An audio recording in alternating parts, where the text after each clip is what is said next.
Epic music swells, deep and powerful, as if the stars themselves are holding their breath. The Orali's dominion ruled the galaxy for thousands of years. They believed no one could challenge their power, no one could escape their control. But everything changed when a single human, Kale Orion, walked into their Grand Council chamber, carrying nothing but a small black cube. What followed was not a war. There were no fleets, no battles, no explosions. What came next was far more terrifying for the Dominion, because it proved that true power was never about weapons. It was about evolution. In the heart of the Orali's dominion, where the destiny of entire civilizations was decided with a single vote or command, a deep and unnatural silence fell. The great council chamber stretched outward like a cathedral built to honor power above all else. Its marble floor shone with a cold brilliance, reflecting the soft light of 1,000 hovering orbs, each one glowing like a captured star. The high walls were covered in the banners of noble houses, each draped with symbols of conquest and long-forgotten victories. The chamber was arranged in a perfect circle of floating pods, each one holding a delegate from one of the galaxy's ruling species. The Virak clans loomed tallest among them, massive reptilian beings with dark-scaled hides and talons as sharp as black glass. Their slit-pupil eyes glowed faintly as they flexed their claws with barely concealed impatience.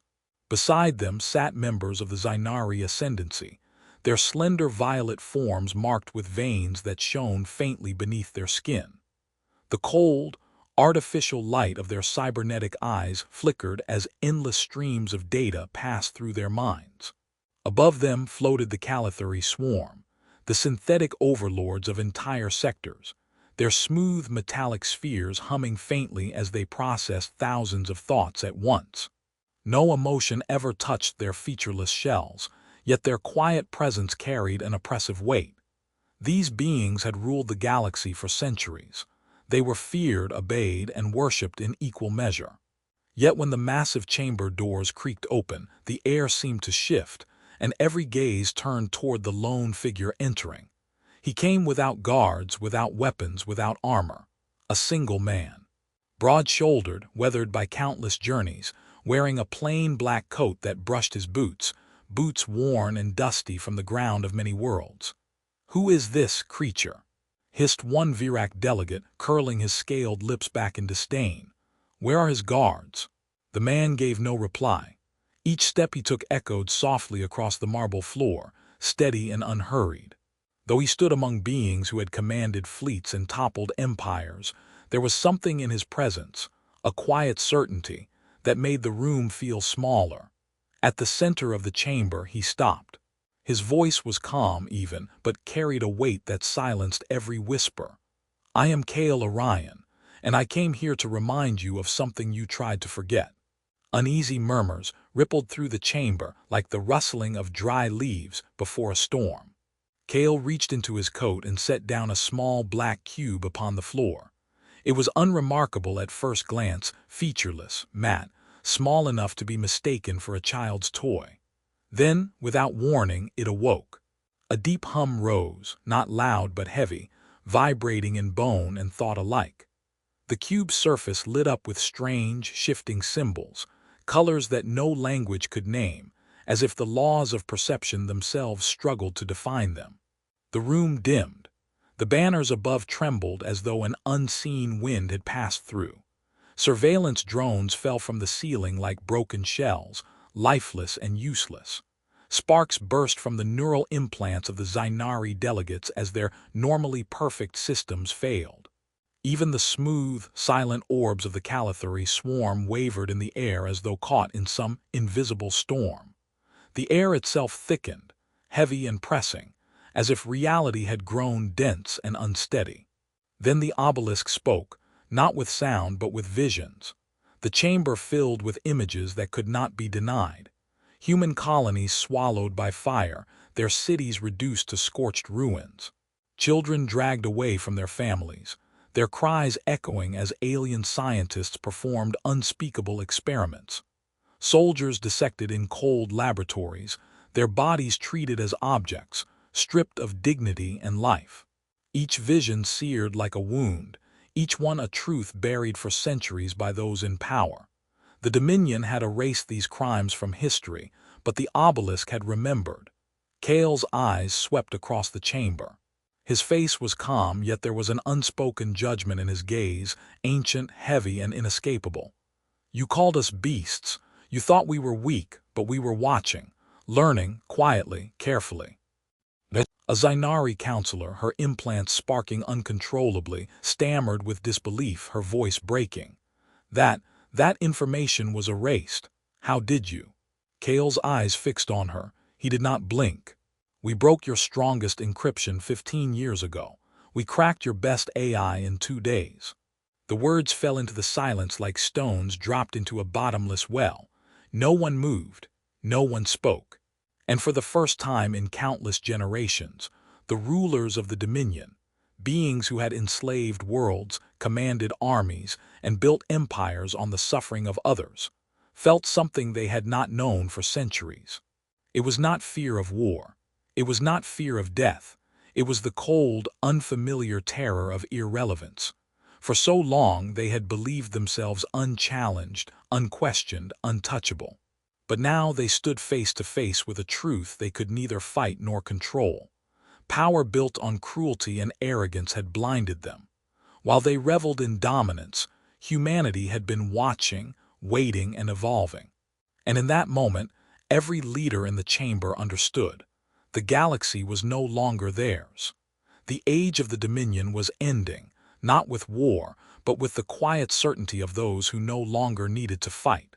The chamber was suffocatingly still, every breath drawn as if in fear of breaking the moment. The black cube at Kale Orion's feet shimmered with patterns that twisted and flowed like living shadows, strange symbols blooming and dissolving across its surface in ways that defied logic. It was as if the laws of reality hesitated around it, as though the universe itself did not quite know what to do with this impossible creation. Each pulse of light from the obelisk did not merely shine. It sank, bleeding into the marble beneath it, sliding across the walls, soaking into the air. It felt as if the room had begun to breathe with the cube, as if every being present was inside something greater than themselves, something alive. The once proud delegates, who had ruled and enslaved entire sectors, shifted uncomfortably in their floating pods. They had seen weapons that could break planets. They had seen fleets that could blot out stars. But this was something else entirely. The Virac strategist who had spoken earlier leaned forward, his obsidian talons scraping against the edge of his pod. His voice was a low growl of anger, but hidden within it was a tremor, an emotion alien to his kind, who had never known fear of anything beneath them. What is this device? Who gave it to you? His eyes narrowed into cruel slits, as if trying to cut Kale apart with his gaze alone. But Kale did not flinch. He stood as if the weight of the galaxy could not move him, his posture rooted, his face calm. His words came slowly, each syllable deliberate. It is not a device. His gaze swept across the circle of rulers, and for a moment none of them could meet his eyes. It is proof, and it is ours. The obelisk pulsed again. The light was different this time, colder, deeper, and disturbingly alive, like the steady rhythm of some unseen heart. The sound that followed was not truly sound, but a vibration that slid into bone, a hum so low and resonant it seemed to unmake the certainty of the world around them. Far away, systems began to collapse. Networks that had stood for centuries flickered and died without warning. The Dominion's greatest servers, vast libraries of information and control, fell silent like fading stars. Fleets lost communication. Entire worlds disconnected as if cut off from existence. Panic began to creep into the faces of the delegates. They exchanged brief, sharp glances, silent questions with no answers. What terrified them most was not the loss of their power, but the realization that the very rules they had relied on no longer seemed to matter. Kale turned his gaze toward the Zainari delegation. Their pale, flawless faces, always perfect masks of logic and precision, were beginning to fracture.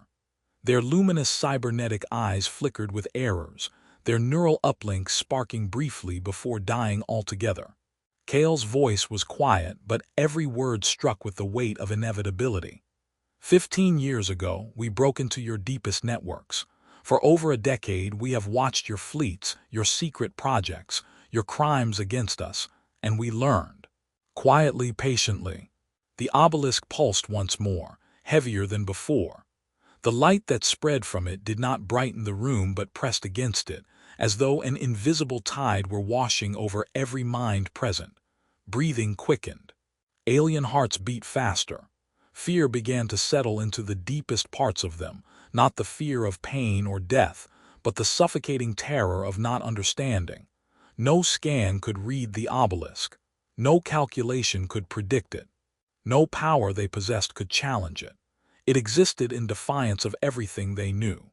The Virac delegate's scaled hands clenched in silent rage, his claws digging deep grooves into the metal far beneath the windswept plains of Terra Prime, where the soil was rich with the memory of battles long past.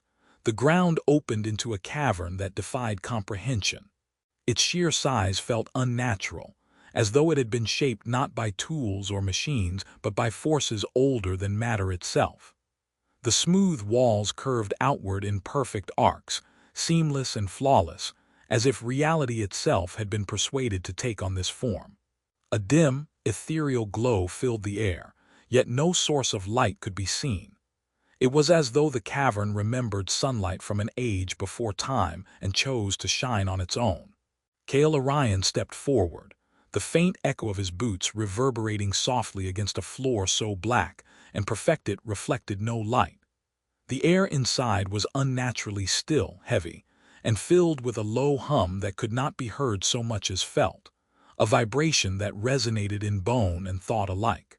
It was a place that seemed to exist half within reality, half outside of it. At the far end of this vast chamber stood the grand obelisk. It dwarfed the cube Kale had revealed to the Dominion Council. Its surface rippled like liquid shadow, dark and alive, with shifting patterns that formed, dissolved, and reformed in infinite complexity. Sometimes its edges appeared sharp and solid, as if cut from crystal. In the next instant, they blurred and wavered, as if the obelisk existed in more than one reality at once. Looking at it too long felt like staring into a thought that could not be completed. Beside it waited Lyra, a young engineer with eyes that glimmered faintly with artificial light.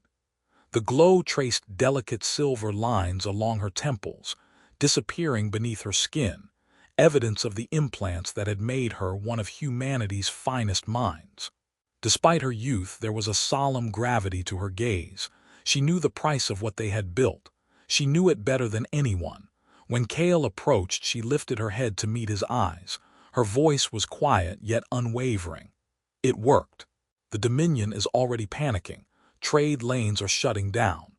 Kale removed his black coat, folding it neatly as if performing a ritual of closure, and placed it gently on a nearby rail. His expression was calm, unreadable, but in his eyes there was weight, a quiet burden carried by those who make choices that will shape history forever. Good. His voice was steady, without triumph. But this isn't about revenge, Lyra. It's about leaving them behind.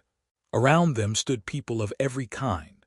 Scientists with hollow eyes from endless nights of labor, soldiers marked by scars that told the stories of long-forgotten battles, builders with calloused hands who had forged wonders out of impossible materials, and thinkers whose minds had stretched beyond the boundaries of what was once considered possible. Yet there were no cheers, no smiles of victory. They all knew what the grand obelisk truly was. It was not a weapon. It was not even a machine. It was a threshold, a door to a future no one else in the galaxy had ever dared to imagine. It was not forged, but grown. It had been cultivated through synthetic minds that thought in ways alien even to their creators, through experiments with time that looped upon themselves, and through materials that had no name in any alien tongue. The obelisk pulsed softly, and its surface shimmered with colors no eye was meant to see. For a fleeting moment, the shifting patterns seemed alive, as if the cube were breathing, watching, and waiting for the choice to be made. Humanity had once fought desperately to match the Dominion's power, building weapons, fleets, and armies in the hope of survival. But somewhere along the way, they realized the truth. Strength was not found in building bigger guns or stronger shields. It was found in changing the game entirely.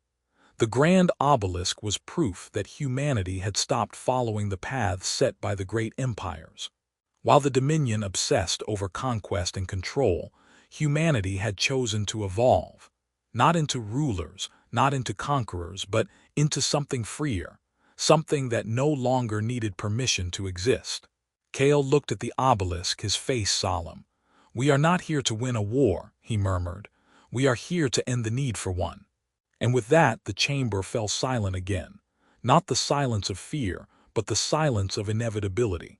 History was about to turn its final page for the Dominion, and humanity would not be the ones writing the next chapter. Across the galaxy, unease spread like a shadow too vast to escape. The great trade routes, arteries that had once carried wealth, culture, and power between countless worlds, grew silent. Merchant fleets that once blotted out the stars now drifted aimlessly, their captains too afraid to venture beyond familiar orbits.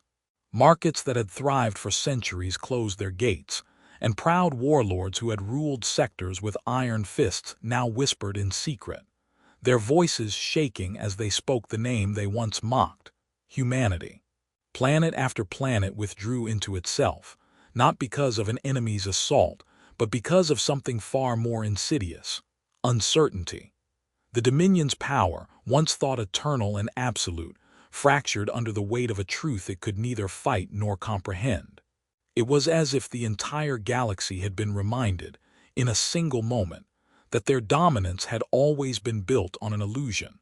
That power without wisdom was as fragile as glass. Deep within the colossal dreadnought obsidian spear, the war room glowed cold and sterile, the walls lined with pulsating conduits that fed the ship's heart. At its center stretched a vast table of black alloy, its surface alive with projections, holograms of the obelisk spinning slowly, its surface twisting with impossible readings that defied every known law of the universe. The low hum of the ship's power core resonated through the floor like a steady drumbeat. Far away, the engines, massive structures larger than entire cities, rumbled faintly, their strength a quiet reminder of the Dominion's once unshakable supremacy. Admiral Sereth Veyron stood at the center of it all. His tall, scaled frame was clad in dark armor that gleamed under the cold lights. His clawed hands gripped the table's edge so tightly that faint scratches marred the alloy beneath them. His reptilian eyes, burning with cold fire, were fixed on the pulsing image of the obelisk. The tip of his tail twitched in barely controlled agitation, an involuntary betrayal of the storm brewing within him. The science officer, a thin and translucent creature whose pale skin shimmered faintly, broke the silence. Her voice trembled despite her attempt to keep it steady. "Admiral, the obelisk doesn't just violate our physics, it mocks them. It bends space without displacement. It alters energy fields without consuming power." Sereth's claws dragged slowly across the table, the screech of metal filling the room. His eyes narrowed into deadly slits.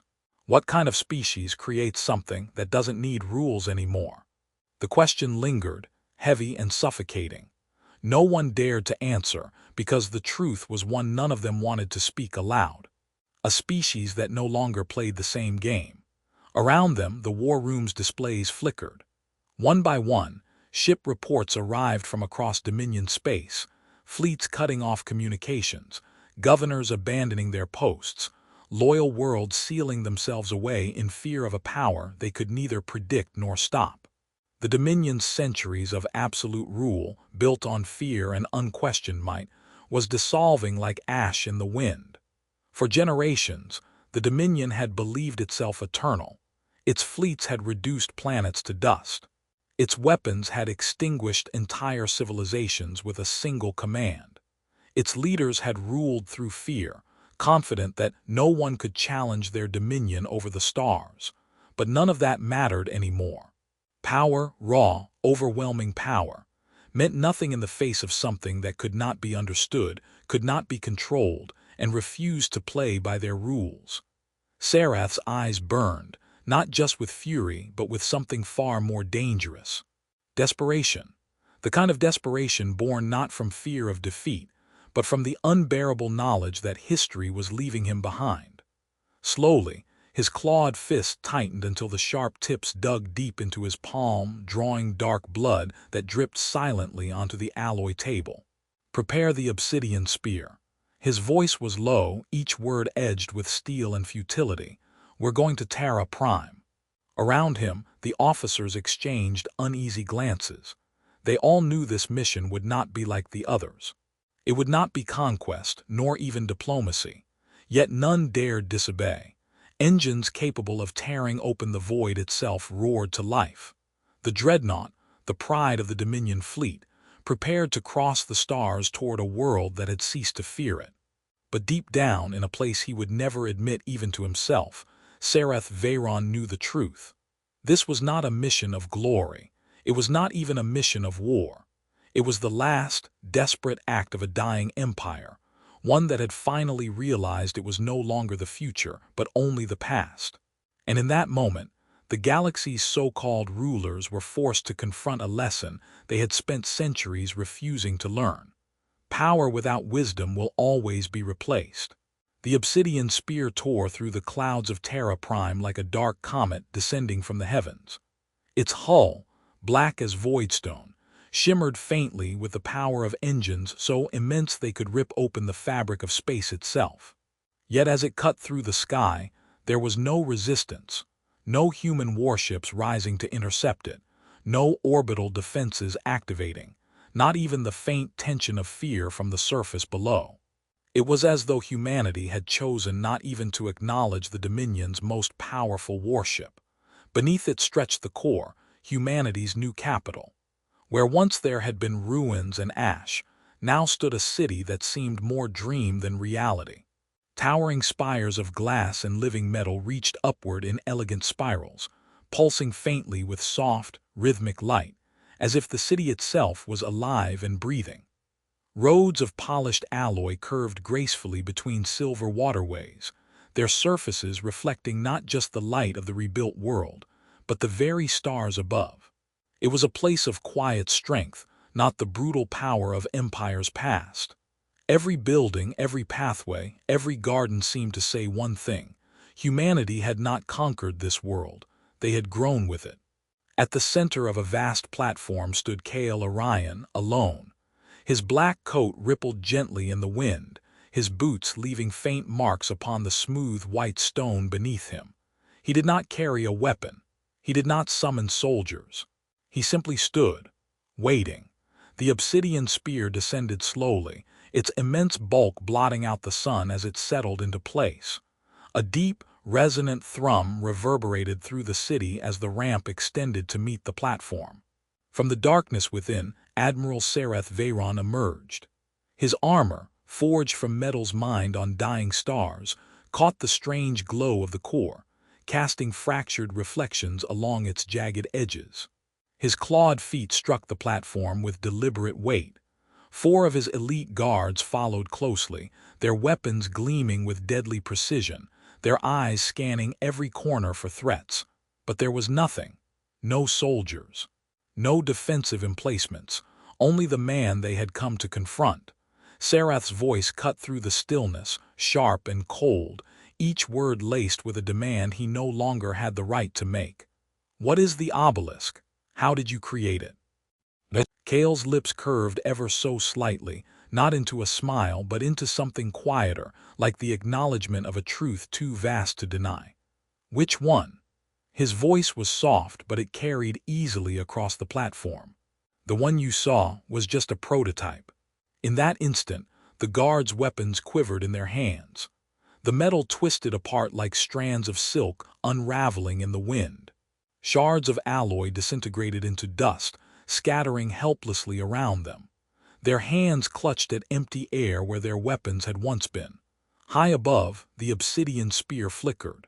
The immense ship, pride of the Dominion fleet, groaned as its titanic engine stuttered and dimmed. Its power core, an artificial star harnessed in a cage of metal, flickered weakly, as though reality itself had revoked permission for it to exist. Sarath froze. His claws flexed instinctively, but there was nothing to grasp, no strength left to command. Every advantage he had ever trusted, his fleet, his weapons, his authority, meant nothing. Kale's gaze found him. His eyes were not cruel but steady and unyielding, as though he were not speaking to a rival, but to a relic. "We didn't build the obelisk to fight you," Kale said quietly. His words carried. The obsidian spear tore through the clouds of Terra Prime like a dark comet descending from the heavens.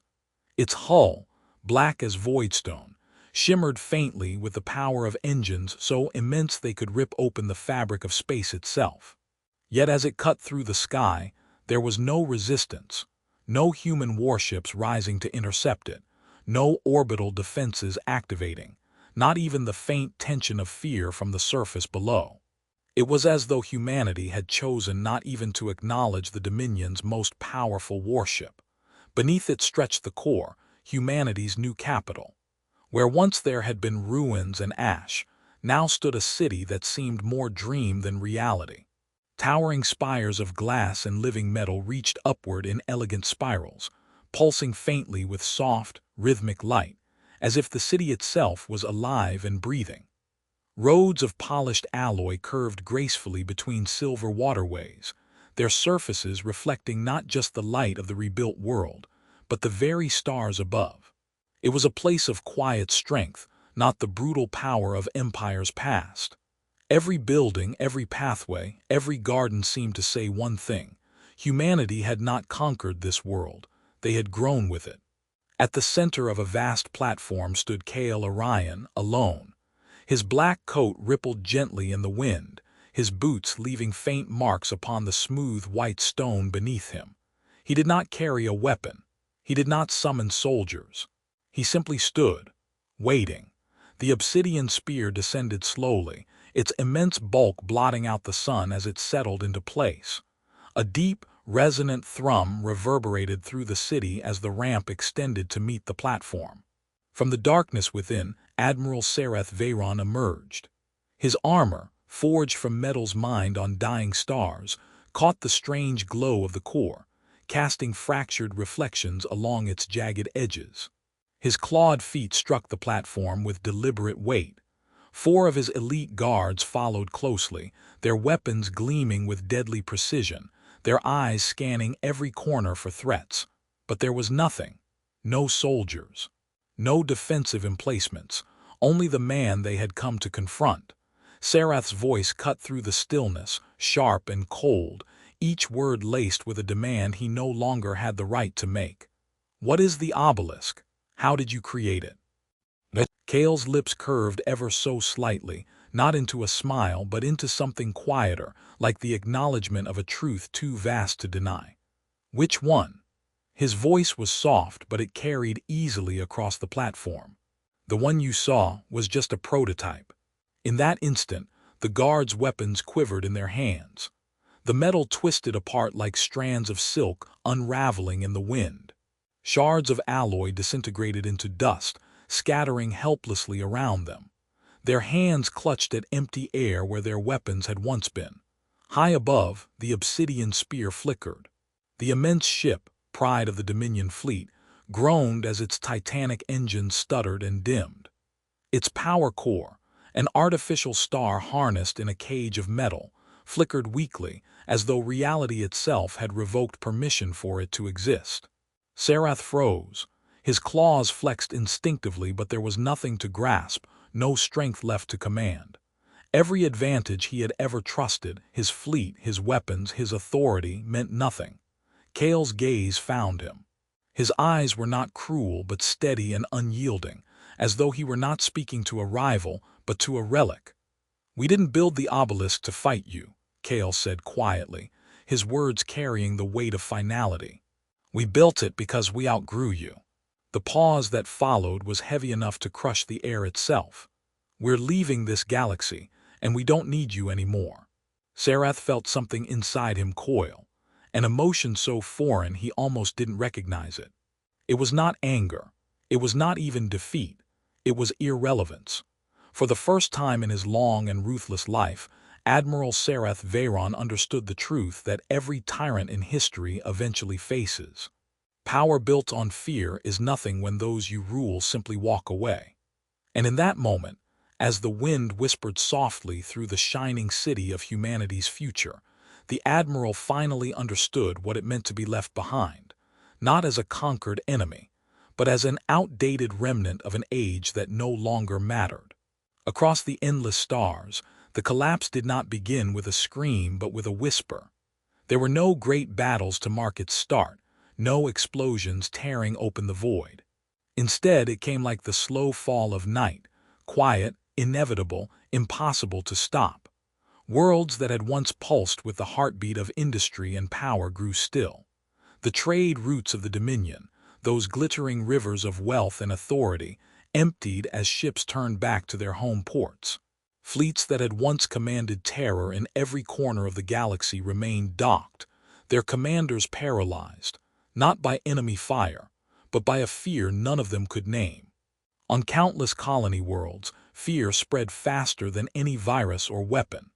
Entire populations sealed themselves inside their cities, cutting ties to the void. Leaders who had once spoken in the language of conquest now whispered in secret chambers, their proud voices replaced by doubt and dread. Messages slowed between worlds, then stopped entirely. The great networks that had connected empires faltered, as though even the machines that carried their words had lost the will to continue. And then, one day, humanity was simply gone. On Terra Prime, the shining cities that had been reborn from ashes stood silent and empty. There was no destruction, no fire, no signs of struggle, only absence, as if every living soul had simply stepped away. Fleets disappeared from their docks without leaving a trace. Stations that had once been alive with the hum of impossible power now floated lifeless in orbit, perfect and intact but utterly abandoned. No weapons, no wreckage, not even a single piece of technology left behind to study or to steal. The Dominion waited for the retaliation that never came. They braced for a war that never began. Instead, there was silence. And in that silence lay something far more terrifying than defeat.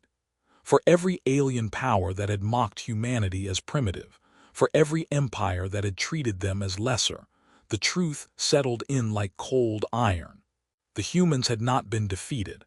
They had not even claimed victory. They had simply moved beyond the game entirely.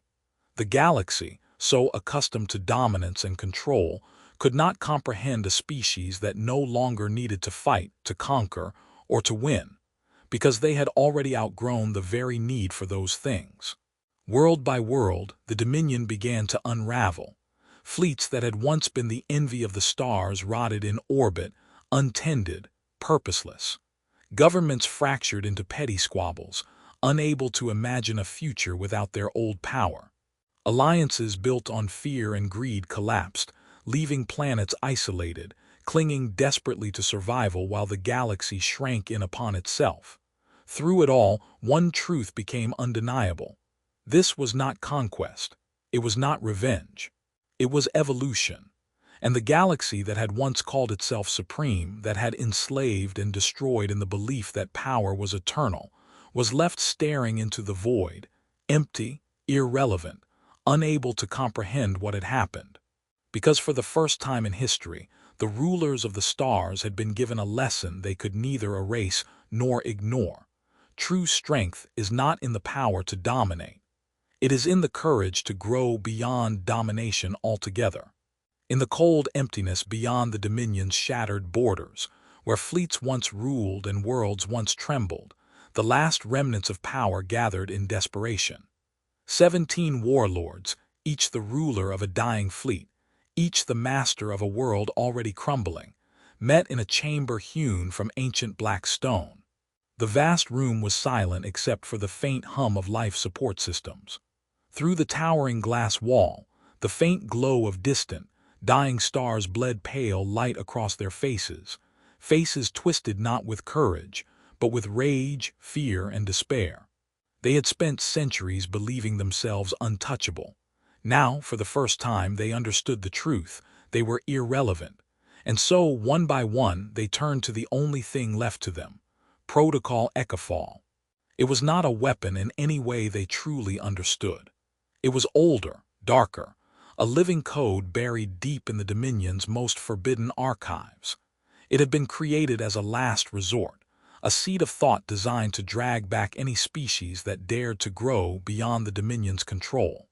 To these warlords, it was salvation. Their final chance to seize back power, to force humanity back into chains. Chains not of metal but of understanding, so that humans would once again be limited, knowable, controllable. But HFY demanded a price. As they stood in a circle around a vast obsidian dais, their minds were linked through neural conduits. One by one, their thoughts began to burn away, sacrificed as fuel for the ancient protocol. The chamber filled with the low hum of merging consciousness, a sound like the groan of something immense and forgotten awakening after countless ages. Their eyes turned glassy. Their mouths opened, voicing a single, hollow chant, language long dead, words older than any empire. And then far away the pulse spread. It was silent, invisible, yet it was everywhere at once. Across the galaxy, space itself seemed to ripple like dark water disturbed by an unseen hand. The pulse sought Terra Prime. It sought the place where humanity's impossible power had been born. The grand obelisk awakened, but it did not strike back with force. It did not unleash destruction. Instead, it remembered, and it made them remember. One by one, visions flooded into the minds of every warlord, every leader who had fed their thoughts to the ancient protocol.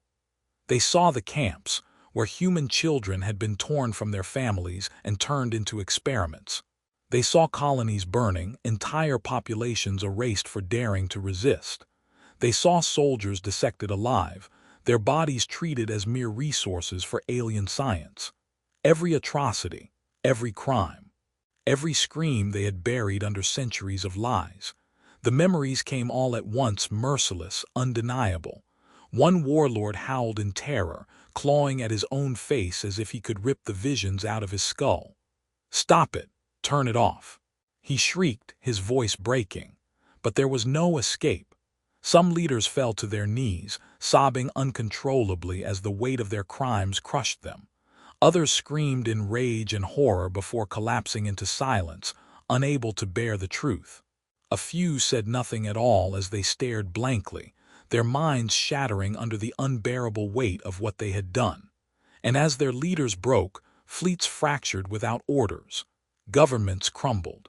The chains of fear and power that had bound the galaxy for centuries simply snapped.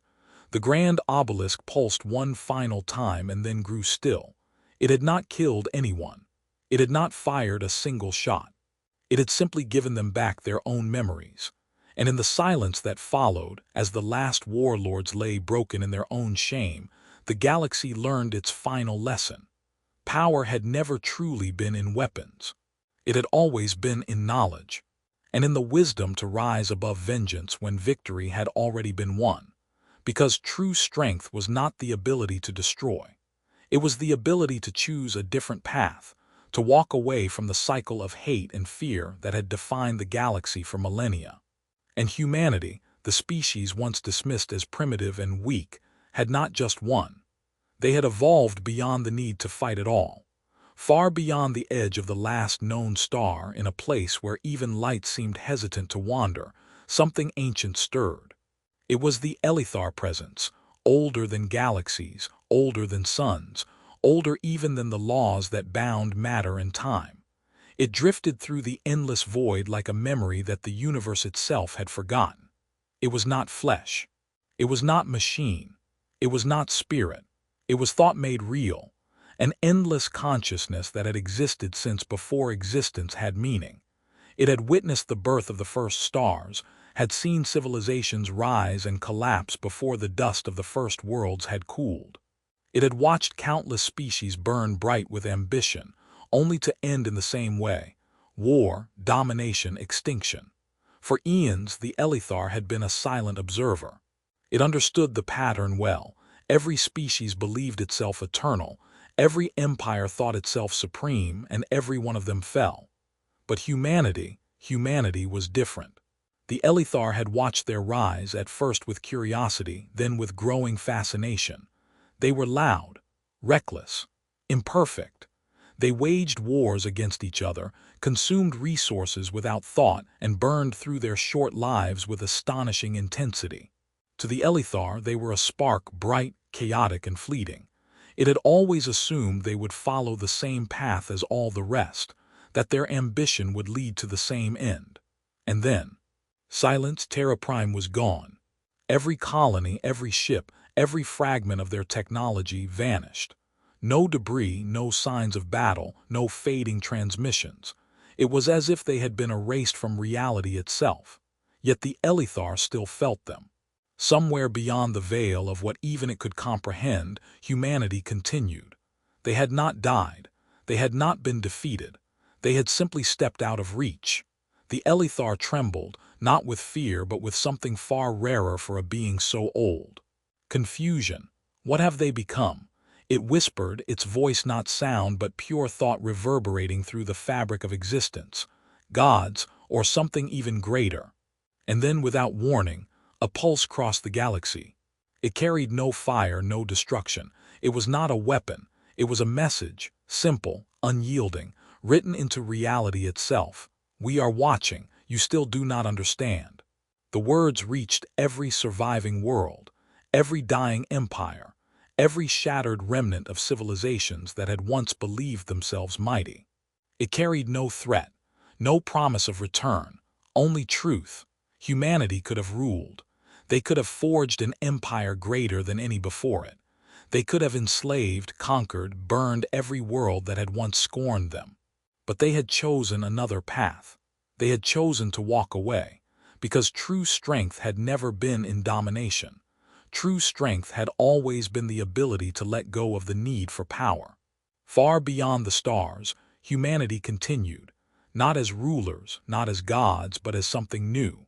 Something freer than the universe itself could comprehend. The Elithar lingered in the vast silence, its limitless awareness folding inward for the first time in its eternal existence. It did not wonder about power. It wondered about choice. And in that moment, the Elithar understood the final truth. Evolution was never about weapons or conquest. It was about knowing when to leave the old game behind. For the first time, the oldest witness in the cosmos felt something it had never known before. Not fear, not envy, but a quiet, humbling hope. Perhaps, it thought, this was how true freedom began. This story isn't about revenge. It isn't about conquest. It's about what happens when a species decides to grow beyond fear, beyond control, beyond the endless cycle of domination. Humanity didn't defeat the Dominion. They simply outgrew it and left the galaxy behind. But what about us? Could humanity in our world ever reach this level of wisdom, this ability to walk away from the need for power? Or will we always be trapped by our own fears and limits? Tell me what you think in the comments, because maybe, just maybe, the first step toward that future starts with the choice